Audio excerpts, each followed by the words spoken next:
And welcome back to my channel, or if you're new here, just welcome. My name is Rusty, and this is my channel where I talk about my favorite movies, mostly horror, and my favorite music, mostly metal. And we're going to talk about a little movie right now, called The Passion of Darkly Noon. Now,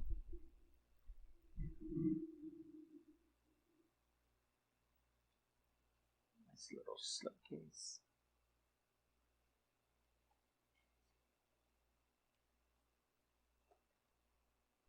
So this is an Arrow release.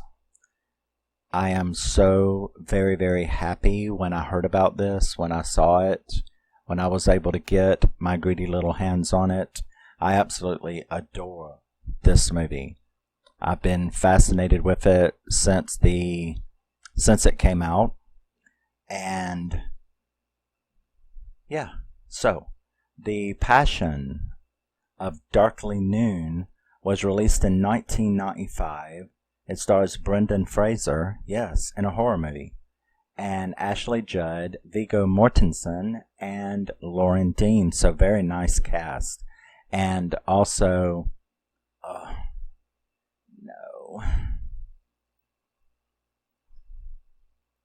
Grace Zabriskie. I had to do it because she's very important. I love her in so many movies. You know, she is like one of those character actors that you can't remember her name, but you remember her. I think the first time I ever saw her was like Norma Ray with Sally Field and Bastard Out of Carolina. I mean, she's just one of those faces you will see in so many movies. But yeah, The Passion of Darkly Noon. Now, this movie opens, and then we'll talk about the release and the movie. But Darkly Noon opens with Darkly Noon, which is Brendan Fraser.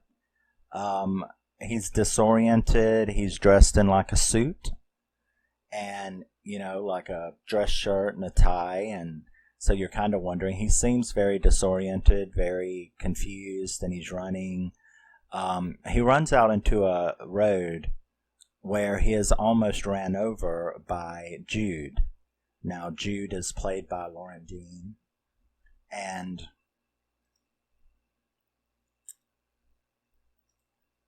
so he's almost ran over by him. I mean, like that close.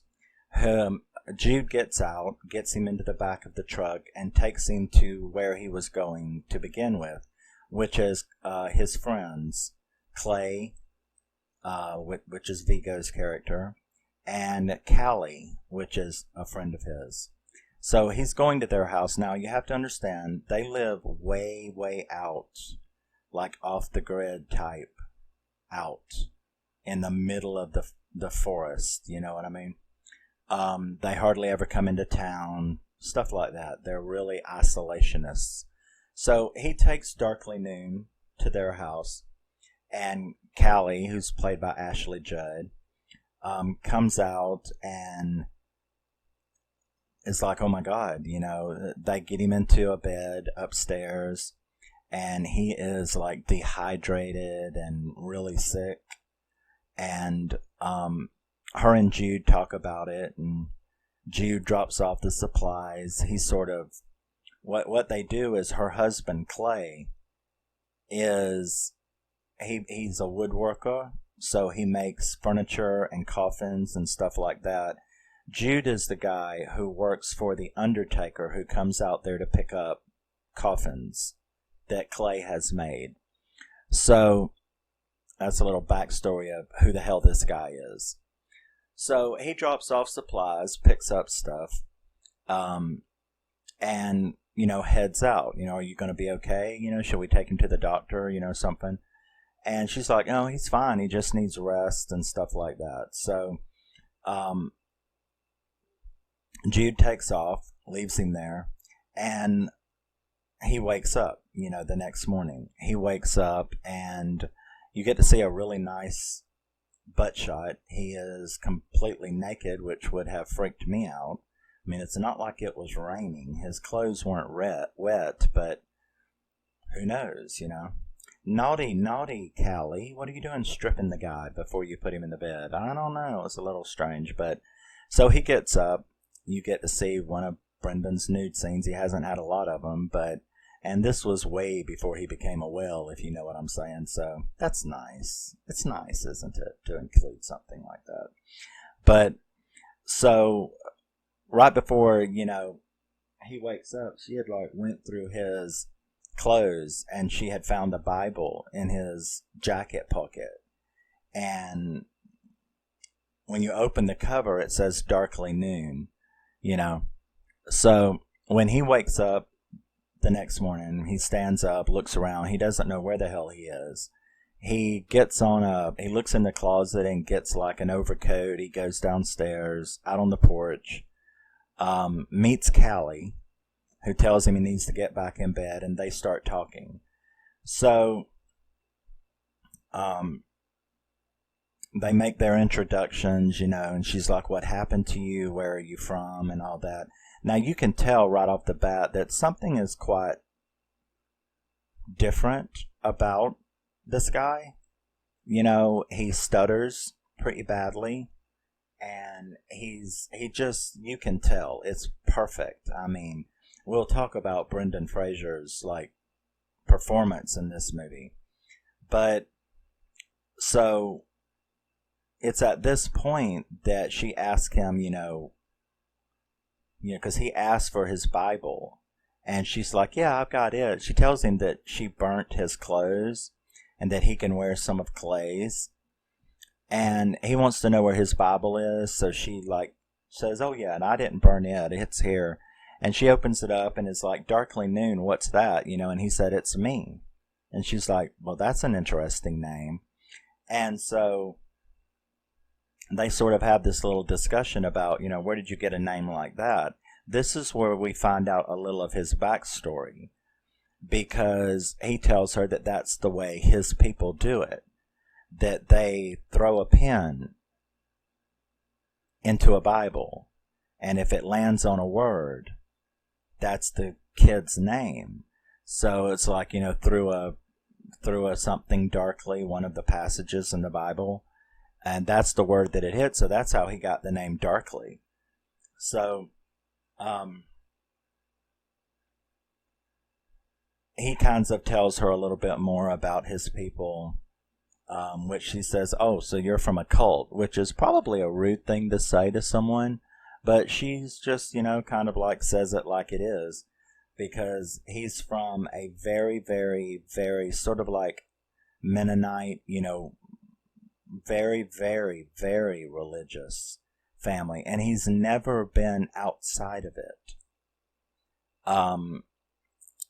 So yeah, this kind of okay, I'm starting to understand this guy has never been outside of this compound, sort of like one of those Mormon bigam, what is it? Polygamy, bigamist or whatever it's called.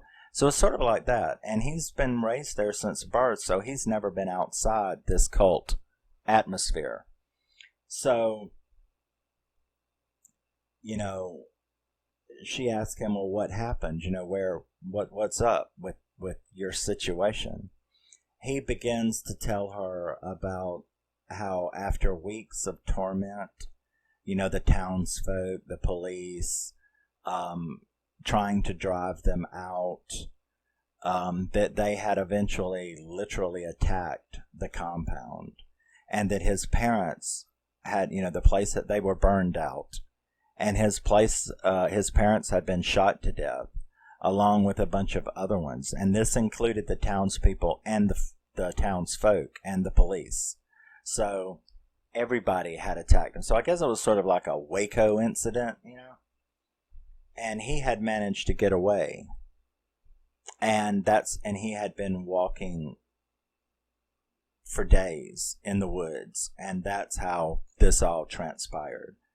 So you can tell that she's I guess what you would call her would be sort of like an ultra hippie. You know, she's all peace, love, and you can join our family. You can stay with us. Because, his story, of course, made her start crying and stuff. And the next day, he's out.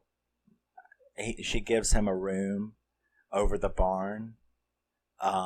So he's got his own room now. And she's just basically took this stranger in because she felt so sorry for him. Now, her husband's not there at this time. And you kind of heard that between her and Jude, like, where is he? Well, he goes on walks for days before he comes back. So he's not there at the time. And he helps her fix the roof, while she goes inside and cooks. And he comes in, and I tell you, that's the scene in the movie that scares the hell out of me, because all of a sudden, out of the blue, you are like really intensely deep into this story that he's telling and her philosophical responses, So you are like, it's like that Samuel L. Jackson scene in Deep Blue Sea. When all of a sudden there's this really loud gunshot and somebody's like shooting at the house. So it'll nearly make you jump out of your chair because it's so unexpected and you're so deep into their conversation. So someone shoots at the house and she seems to not be, she doesn't seem to find it an unusual occurrence because she just grabs a rifle and goes back out there and starts screaming, leave me alone, leave us alone, and shooting back in, randomly into the woods. And you can imagine him, he's freaked out, and ask her what the hell's going on. And she's like, oh, it's just the people don't like us, sort of like. So I think she saw a little kinship with him because she never goes to town either because of something we'll find out later. And the townsfolk don't like her. Like I said, that'll be explained later. So I think she saw kinship with him based on his story. It's not about religion to her, but the isolation and being disliked by everyone. So I think she saw a little camaraderie there.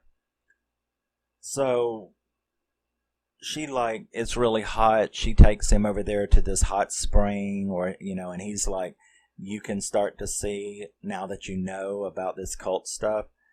She starts to take off her clothes like a hippie would, and he's like, no, you shouldn't do that. No, that's a sin.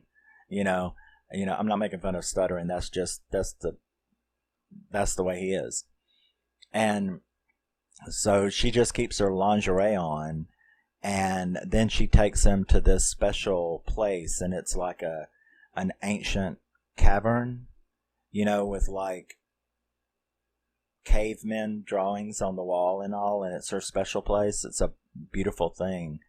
So she takes him and shows him that, and I think she's just trying to welcome him in and get him used to it. So she takes him to that, and in there she invites him, because he's like, he doesn't have a family anymore. She actually invites him to join their family, to be part of their family. Now, he's obviously beginning to, you see him being really creepy, like watching her from his room whenever she's outside. Then there's a scene like where he's like whacking off to her, looking out there. So you're like, okay, this dude's a little messed up. And pretty much every 10 minutes you will up that. A little messed up. Okay, a little bit more messed up than I thought. That's kind of the way this whole movie gets, is his psychopathy really begins to come out with every 10 minutes, So he keeps watching her, and then there's that scene. Obviously he's becoming obsessed with her, and then Clay returns. Now, he meets Darkly, and Darkly's like, why isn't he speaking? Well, now we learn that Clay is a mute. He can't speak. He can hear perfectly fine, but he can't speak. So Clay is a mute, and he agrees after meeting him to sure that he's welcome to stay, welcome to join their family, pleasing her, because they are obviously very, very much in love, Clay and Callie. So he agrees to let this guy that Jude has just dropped off, like, yeah, sure, come and be part of the family. You know what I mean? So, like I said, it's sort of the hippie thing. He then starts asking questions, like, I don't see rings on your finger, yet y'all are going upstairs and having sex. He tells Clay that that's a sin. So all of this religious stuff is coming out in him. So, because they're not married, they're sinners, and he watches them have sex from his room. He can see across to their house and stuff like that. So we can see that this guy, who's never been outside of this cult environment, is becoming very, very psychotically almost conflicted. He's conflicted about these new ideas that they're talking to him about, and what's sin and what's not, and stuff like this. So Jude comes back, and this time brings the actual undertaker that Clay works for, who's pretty much a character. Jude tries to talk to Darkly, but Darkly, he's already getting strange, and Darkly can see it. Jude can see it. He can see the way that Darkly is looking at Clay and looking at her. He can't even hear Jude talking to him because he's so intensely, with a frown on his face, staring at Callie. And it's about this time that I start wondering how come Callie and Clay can't see that there is something dreadfully going wrong with this guy. So Jude takes him off for a walk because he wants to get him alone and wants to talk to him about, I can see in your eyes something's going on here. They are very much in love, and they obviously like you, and I like you. Can't I be your friend? And Brendan is just phenomenal in this role. You feel so much for him and what he's going through. Because he is obviously extremely traumatized already. But now the introduction of these outsiders, these people outside of his cult, the things they say, the way they behave, the things they're talking about, using curse words, it's all obviously traumatizing his poor little brain, So Jude tries to talk with him privately, as he can tell he's off, and kind of thinks he may be a little dangerous. And he tries to cheer him up and stuff like that. And Darkly, I'm almost having Ashley Judd's problem. Her character Callie doesn't call him Darkly because she says it's too hard to say. So she just calls him Lee. And now that I'm having to use his name so many times, I think I can see what she was talking about, But, so she calls him Lee. They call him Lee because they can't do Darkly, Darkly, Darkly all the time. So, he has another one of his little, I can't believe all the stuff I'm hearing and seeing. And he goes off walking into the woods, and this is where we meet Grace Zabriskie's character. He ends up, passing out, he meets Roxy, and she takes him. Now, right before he had ended up staying all night out there in the woods, and he had passed out by the river. And he wakes up and he sees this. If you don't know what that is a gigantic trainer, tennis shoe. And it's all decorated and all. It's a float, you know. It's kind of like a float, but it's a shoe. So he wakes up, and you're kind of wondering, is this dude hallucinating or what? Because this big, giant, flashy, decorated shoe comes floating down the river by him, and that's when he turns around and he goes running back through the woods, I guess going back home, when he runs into Roxy, Grace Zabriskie's character. She takes him in and shows him where she lives, which is in like a caravan, a trailer, you know. So, you know, they talk, and she tells him about the forest and the forest monster that eats beautiful young men, and not realizing this dude is whacked. This dude is from a religious cult. So his response to this, I don't even know if she was kidding, because she's a nutcase as well. And that's why I put, she's a lot nuts as well. Yeah. So they talk, and this is when she starts saying, I know where you live. I know where you're staying. And she starts telling him that Callie is a witch. And I'm like, oh God. This boy is already fucked up, and you're going to feed your nuttiness into his nuttiness, which he is very willing to accept because he's already crazy with that religious stuff. So, you know, she tells him that that she's a witch, and that it was her that shot at the house. And he wanted to know why, and that's what he said. I want to remind them, you know, that I know she's there. So she's got this, like, serious problem. Now, of course, when he does go back home, he does tell Callie, and Callie tells him that she's crazy and not to listen to her, and that she hates her. But she doesn't really tell us why. She just said...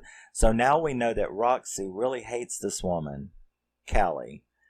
And Callie doesn't hate her, but Callie's afraid of her, and says, you know, that she hates her, and she doesn't, you know, want to talk about it.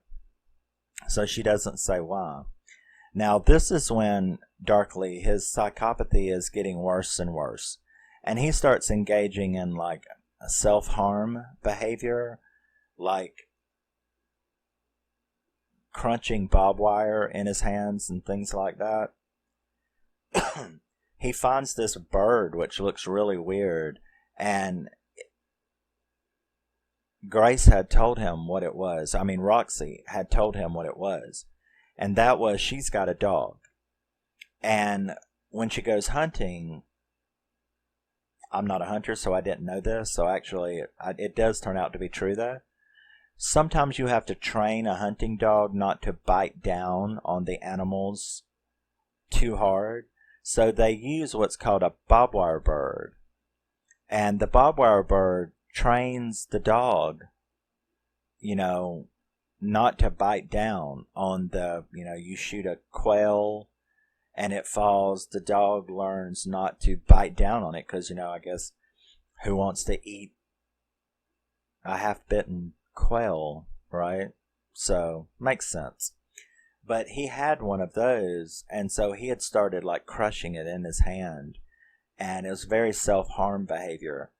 But it relieves his stress over this very traumatic situation that he's in. Because, you know, of course, he is completely infatuated with Callie. So, on the way back, going back home, after seeing her again, he runs into, I guess what you would call, he hears his mother, Ma, and Pa. He hears their voices, and he looks up in the tree, and he sees their dead bodies with, like, bullet holes, you know, and they're talking to him and telling him, you know,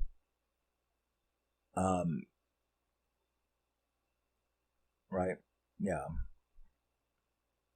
That they're still around, that they're watching him. So after he had went back home and Callie had tried to explain to him that she just hated her and that whatever she had told him was not the truth, he ends up going back to Roxy. And Roxy lays out more of the story.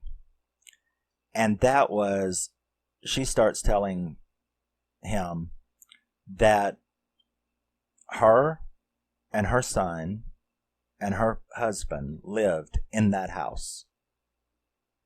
And that her husband had picked up this young girl who had broken her ankle, and they all as a family nursed her back to health. And that she was a witch. They found out she was a witch because she had tempted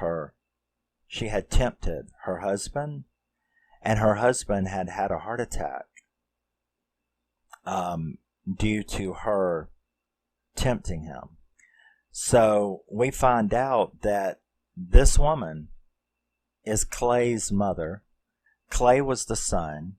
Callie was the girl. And that Roxy is saying that Callie is a witch because she caused her husband to have a heart attack coming on to him.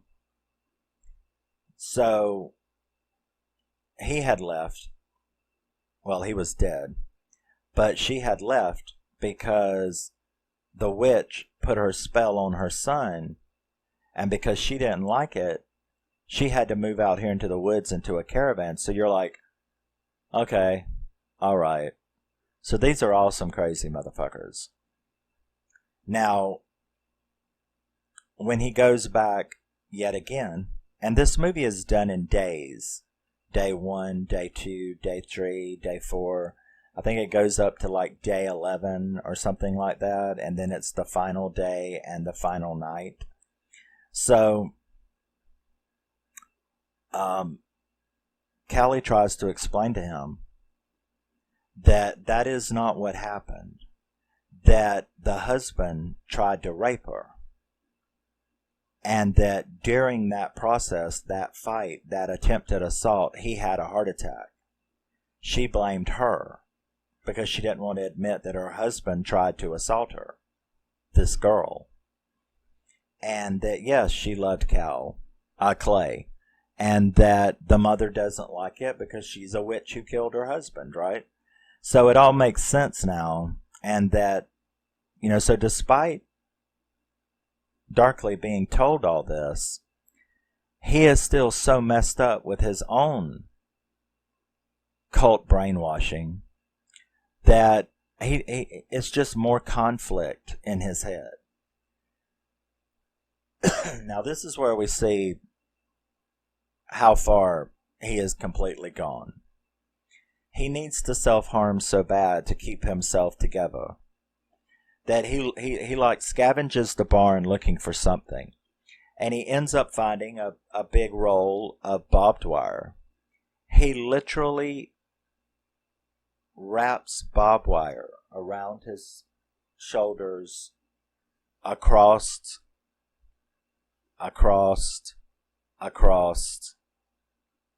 tightens it and pulls it tight. So he's literally wearing a barbed wire rope t-shirt underneath his clothes.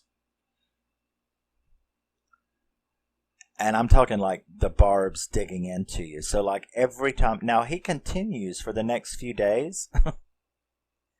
He continues to like work with Clay, eat, drink, go to sleep, all with this barbed wire wrapped around him. So he makes the barbed wire ropes and wraps it around his torso to keep control of himself. He wears it all the time now. Now, Clay and Callie kept asking him, do you feel all right? Because I don't know about you, but walking around and working and everything with barbed wire wrapped around you is probably going to make you look in pain, sick, sweaty, you know? So they start noticing that he's getting worse, and then Callie is starting to like get, the way that you look at me and the way that you're behaving, you're beginning to scare me, you know. And he goes back to see Roxy again, which is something that should never have done. He shouldn't have seen her after the first time. This was not a person that needed to run into Roxy, right?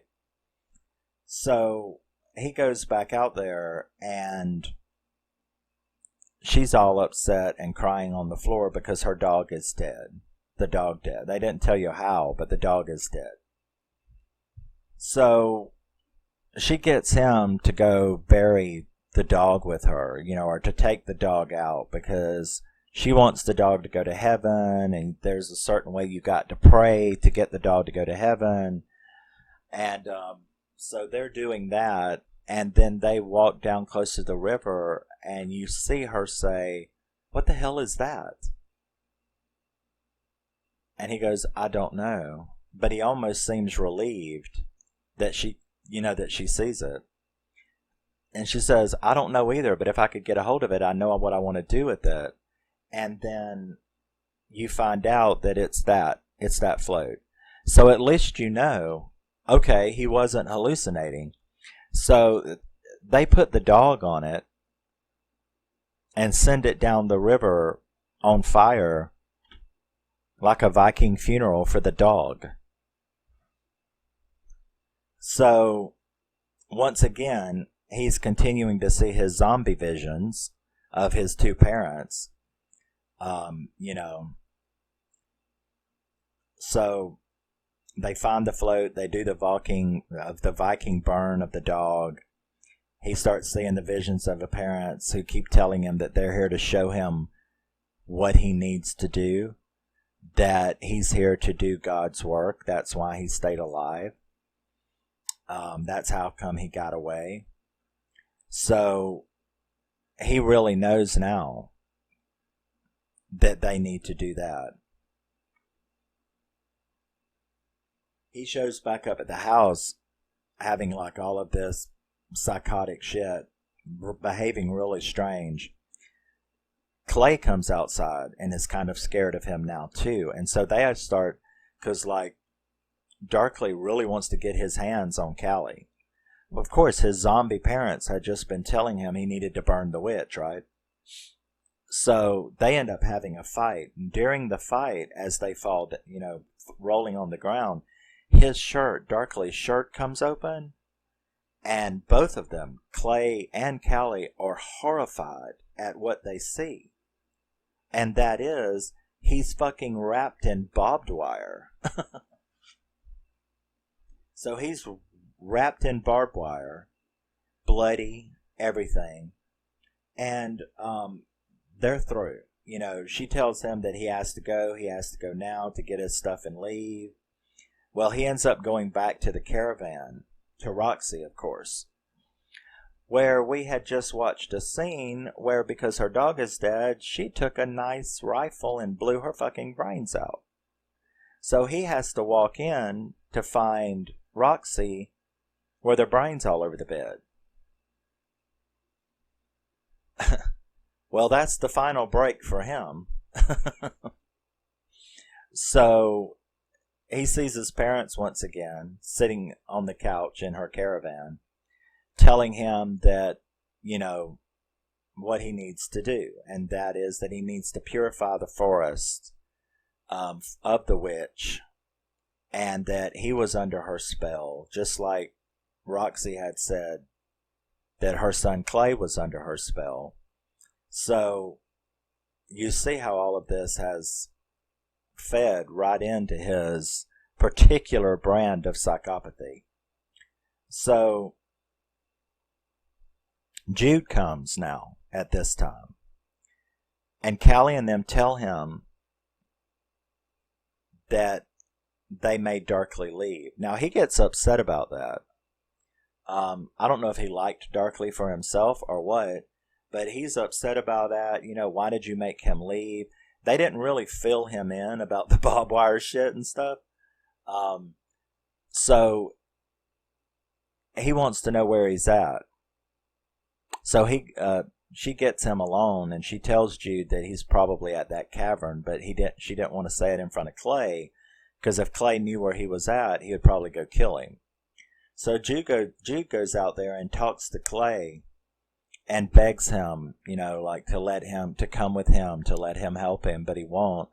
So he finally convinces him to say, I'm getting out of this town. I've been planning it. I'm getting out of this town tomorrow night. Please come with me. Well, Darkly agrees to that, so Jude leaves and is going to come back tomorrow night. While he's sitting there, though,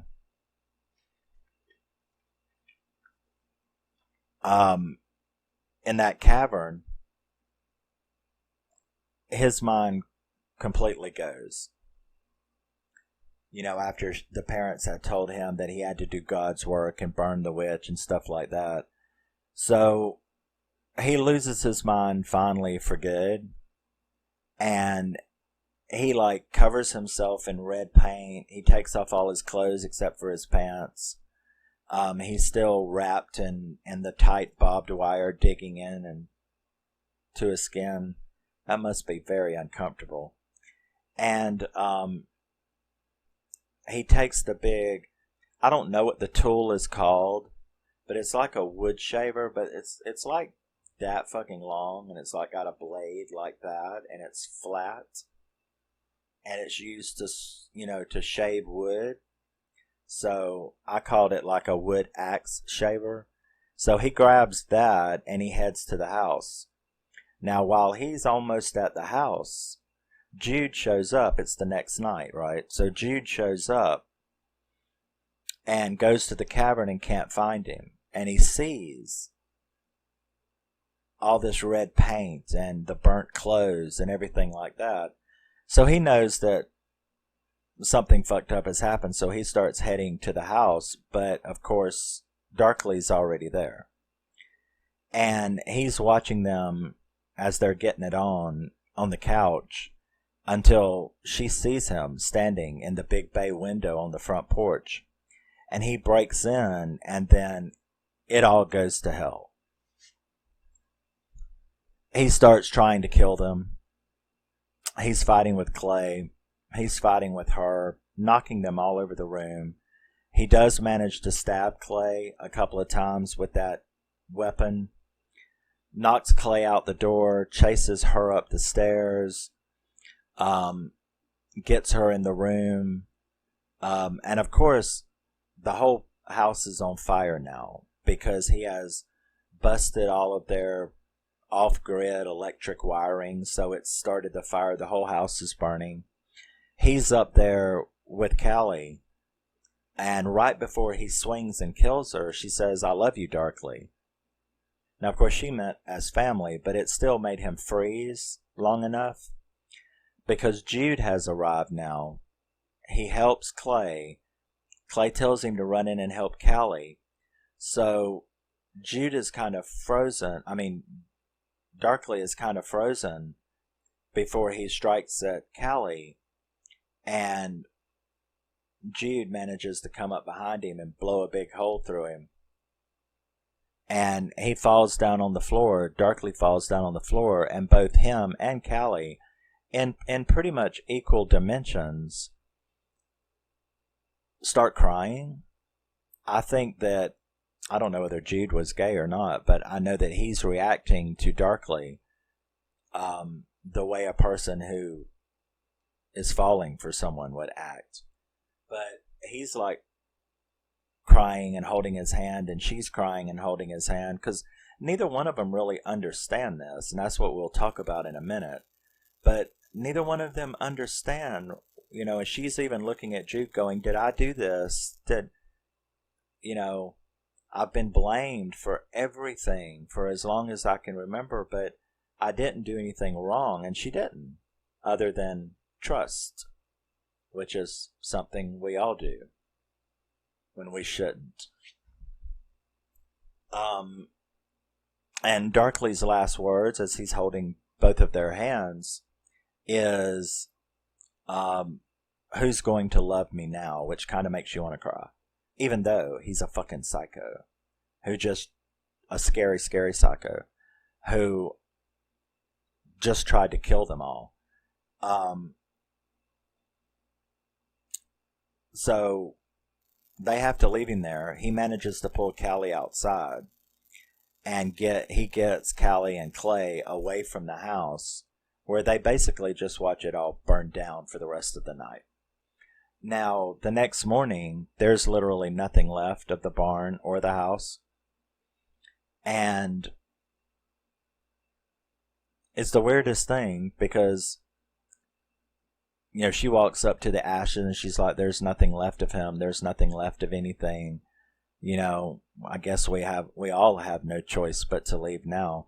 When all of a sudden, you see these people, it's like a guy, and it's a couple of guys and a little 12-year-old kid and a couple of women, and they're walking up with a fucking elephant, and you're like, what the fuck is that? So it turns out that that's a circus troupe. And he says that he runs a circus and that their boat on the river had sank and they were lost in the woods. And you're like, oh, so that's where that big giant shoe came from, right? It's okay. All right. Let's not leave any questions. I thought that was pretty cool. Because the whole time you'd be wondering, what the fuck was that big giant shoe, right? I guess the director decided, I'm not going to leave that as a question because it's just wrong to leave that as a question. So they explained to him about that, and then how they've been lost in the woods. And the little boy has this beautiful little miniature of the shoe, and he gives it to Callie. And they want to know if they know a way out. And Callie says, yes, we know a way out. And they said they'll leave them out, and they all leave together and go off down the road. And that's where the movie ends. So let's talk a little bit. This movie did for Brendan Fraser to me what The Rover did for Robert Pattinson to me. Except I never hated Brendan Fraser. I'm just not much into comedy, and everything he did was comedy. But, George of the Jungle and shit like that. I did see Gods and Monsters, and it was weird, but, that was a serious role. And I, of course, love School Ties, especially the locker room scene. But, so I know he had done non-comedic roles. Then, of course, he did The Mummy. That's just like fantasy stuff. And I absolutely adore, Journey to the Center of the Earth. I love that movie. That's just one of my favorite little, silly movies. But I love Journey to the Center of the Earth. So unlike Robert Pattinson, whom I just despised, I never despised Brendan Fraser, but I did think of him as a silly family comedy actor that I didn't really pay much attention to his work. His performance in this movie as Darkly Noon, which this is his only horror movie. He should have done more. And I've never had a quote-unquote horror movie. This is very, very deeply psychological horror like Psycho. I've never had a horror movie scare the shit out of me as bad as this did, with absolutely no kills. There's no kills in this movie. Well, of course, Roxy kills herself, and Jude shoots Darkly at the end. But he just scares the shit out of you. This movie is so dark, and it really made me see Brendan Fraser in a completely different way. Because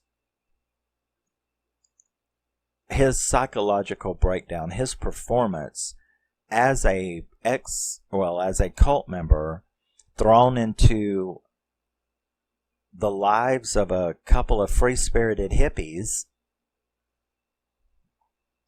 and the way it cracks him is Oscar worthy. I mean, this movie is that flawless. It's a 10 out of 10 to me. It scares me. The movie itself, an interesting bit of trivia, it's of course set in the deep, deep South, out in the middle of nowhere in a forest. But the movie itself was filmed entirely in Germany. Yet this movie is set in like the Louisiana woods, you know what I mean? Or the Appalachians kind of thing. And the Appalachians, maybe South Carolina, something like that. Because it doesn't like give you an actual location. But it's the deep, deep South. And yet it was filmed entirely in Germany. And the scenery, the fact that they could make those woods, those forests, look like southern forests was amazing, But the cinematography in this movie, the director is just phenomenal. Just phenomenal. And yeah. If you have not seen this movie, I know a lot of people haven't heard of it, because that's what a lot of people told me, that they hadn't heard of it. It is definitely worth the money. I think I got this from Walmart for like 20 bucks, 21, something like that. But I have always adored this. And aside from this, there is nothing. So don't think you're going to go and find a little cheaper Blu-ray or anything like that. There is a DVD, shitty transfer, full screen. There was never even a widescreen. That full screen, shitty transfer DVD is the only release besides Arrow picking this up and putting this out here for people. You've got big name stars, a fantastic story, and performances from all three of you all five of the main people that are just phenomenal. I mean, you are really missing out by not seeing this if you haven't seen it. It will definitely blow your mind. And I guess people would call this, dare I say, elevated? I don't even know what the fuck elevated horror is. But it is that kind of trippy, dark, psychological terror. And Brendan Fraser, like I said, he is just absolutely amazing in this movie. All of these people are damaged. Clay is mute. He was raised by Roxy. Darkly is from a super Jim Jones type religious cult. Callie, some abused young girl that grew up and was found by these people and then fell in love with Clay and stayed with the family. So, this was like an expose. Dysfunctional? Oh no, these people aren't dysfunctional. These people are damaged, and seeing the interaction and the way it all comes down, you do feel sorry for Darkly, but at the same time, man, that last 20 minutes as he completely loses his mind is very, very scary, and he puts in a very terrifying performance. I don't see why I wish he would have done more movies like this, dark horror movies, because he's great in it. He's absolutely great. So yes, if you get the time to see The Passion of Darkly Noon, you really should. If you're a collector, you should really have this in your collection. This is an amazing, amazing movie. And I will see you in the next one. Always remember, never forget, you're a very, very special person. Not as special as these damaged motherfuckers, but you're the good kind of special. Okay? And don't let anyone ever tell you any different or they are lying to you. I will see you in the next one. Love you, miss you. Bye-bye. Thank you very much for taking the time to watch, comment, like,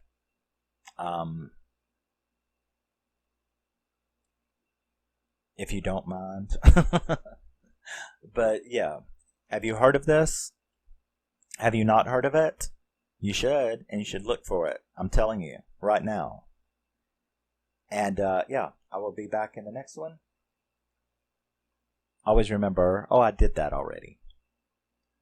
Keep rocking very, very hard. And keep screaming, but only when appropriate. Which I did a couple times in this. Bye-bye.